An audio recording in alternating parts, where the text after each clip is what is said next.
복에 대한 말씀 성기도와 암송 찬양 말라기서 3장 10절 말씀. 만군의 여호와가 이르노라. 너희의 온전한 11조를 창고에 들여 나의 집에 양식이 있게 하고 그것으로 나를 시험하여 내가 하늘 문을 열고 너희에게 복을 쌓을 곳이 없도록 붙지 아니하나 보라. 만군의 여호와가 이르노라.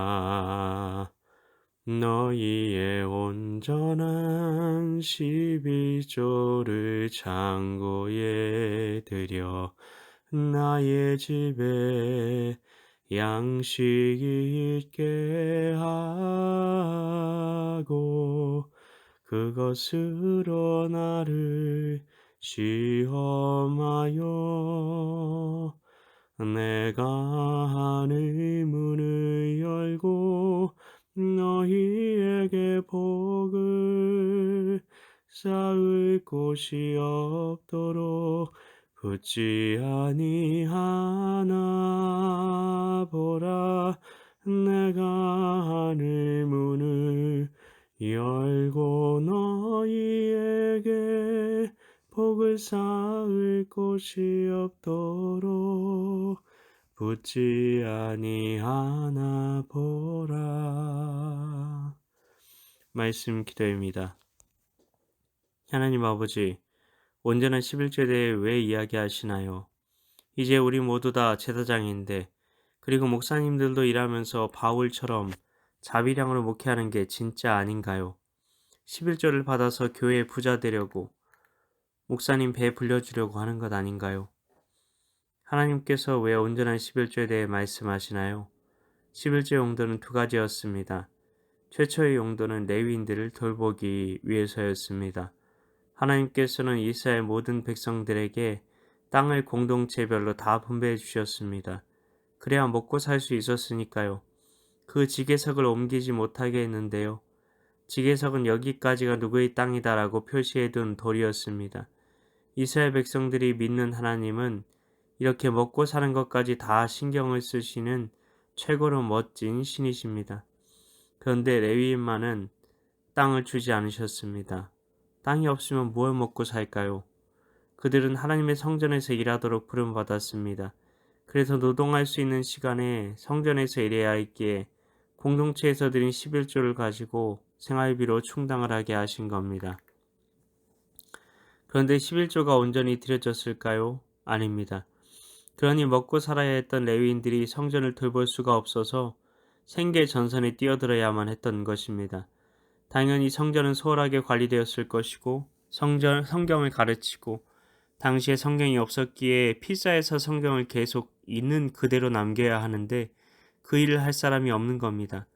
그리고 하나님께 드려야 하는 제사들이 얼마나 많았는데 그 예배를 인도하고 도울 사람이 없는 겁니다. 그러니 레위인의 생계 문제는 신앙의 문제와 깊은 관련이 있었던 겁니다. 하나님께서는 그래서 온전한 11조를 드려서 그 11조가 어디에 있게 하라고 말합니까? 나의 집입니다.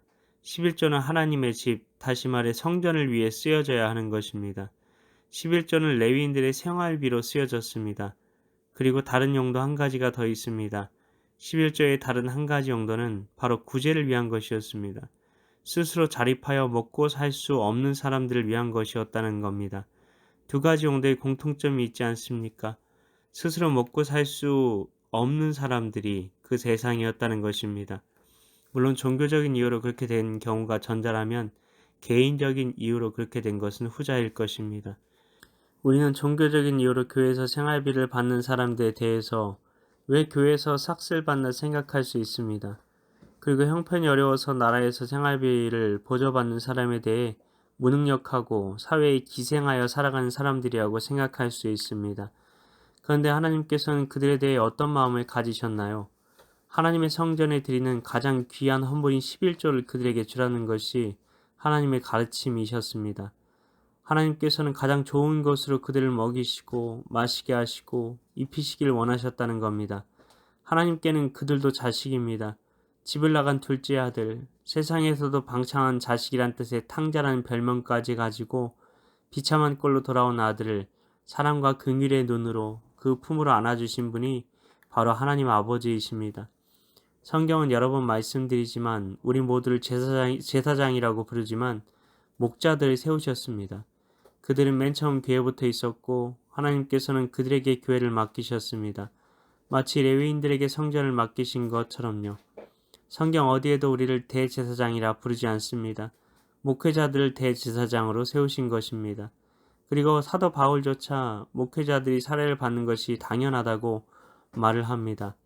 바울은 고린도전서 9장에서 자신이 자비랑 선교를 하고 있지만 주의 일을 하는데 주의 종들이 살해를 받는 것이 왜 이상한 일이냐고 반문합니다. 성전의 일을 하는 이들은 성전에서 나는 것을 먹으며 제단에서 섬기는 이들은 제단과 함께 나눈 것을 너희가 알지 못하느냐고 말합니다. 바울은 빌립보서에서 자신을 위한 후원금을 요청하면서 그 당시에도 하나님의 일에 풍성한 헌금이 들어오지 않는 것 때문에 가슴 아파하기도 했습니다. 하나님께서 왜 온전한 11조를 말씀하신 것일까요? 온전한 11조만 드려져도 교회가 목회자들의 살을 줄 수 있고 가난한 이들의 생계를 돌볼 수가 있습니다. 그렇게 되면 하나님이 뭐라고 약속하십니까? 복을 쌓을 곳이 없도록 부어주겠다고 말씀하십니다. 부모가 가장 가슴 아플 때가 언제일까요? 자식 입에 들어갈 양식이 없을 때입니다. 그런데 교회가 11조를 온전히 드려서 목회자들과 가난한 이들을 돌봄으로 그들에게 행복을 안겨준다면 하늘아버지께서 어떤 마음을 가지실까요? 있는 것을 다해서 그들을 축복하고 싶어 하지 않으실까요? 하나님의 복을 받는 교회는 목회자와 가난한 이들을 돌보는 교회입니다. 이것이 성경적인 진리입니다. 하나님 아버지, 하나님께서 왜 온전한 11조에 대해 말씀하셨는지 돌아봅니다. 세상에서 살아가기 참 힘든 두 부류의 사람들이 있습니다. 첫째는 목회자고 둘째는 가난한 이들입니다. 먹고 사는 것이 늘 걱정이고 아이들 공부시키는 것이 걱정이고 당장 내일의 사역지가 걱정이고 미래가 걱정인 이들에게 아버지의 마음으로 사랑의 돌봄을 실천하는 교회들이 세워지게 하소서. 그럴 때 신앙의 부흥이 일어난다는 것을 말라기서에서 말씀하고 계심을 보고 목회자들이 목회에 전념하고 세상에는 칭송받는 교회가 되는 온전한 11조의 삶으로 인도하여 주옵소서. 이를 위해 오늘도 말씀함성 기도함성 찬양 가운데 나아가오니 진정한 축복을 누리는 삶에 늘 거하게 하소서. 믿고 감사드리오며 예수님 이름으로 기도하옵나이다. 아멘.